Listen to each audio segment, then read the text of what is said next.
আমাক নোটিছ দিয়াৰ 2024 দিছিলে জুলাই মাহত লাষ্ট।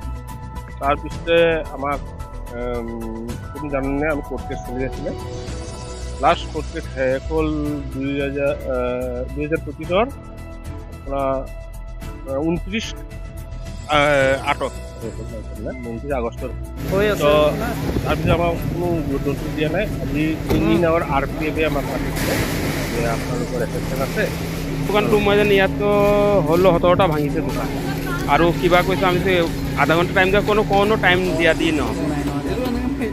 এনেকৈ ক'লে কৈছে আধা ঘণ্টা টাইমটো মইতো ভাঙি আছোঁ খুলি আছোঁ কোনো টাইম দিয়া নহ'ব তেনেকুৱাই বকিছে। এতিয়াতো উপায় নাই কি কৰিম এতিয়া মানে কি কৰে এতিয়াতো এইটোৱেই চিন্তা কৰি আছোঁ আমি। এতিয়া মানে কি ক'ম আৰু নিজৰ ঘৰৰ পূজা আজিৰ পৰা ষ্টাৰ্ট মানে এইটো পূজাতে এটেণ্ড হ'ব পৰা নাই। দুৰ্গা পূজা হ'ল দুৰ্গা পূজালৈকে কৈছিলোঁ মানে অকণমান ৰখাই দিবলৈ কিন্তু কৈছে নাই এইকেইটা নহ'বই।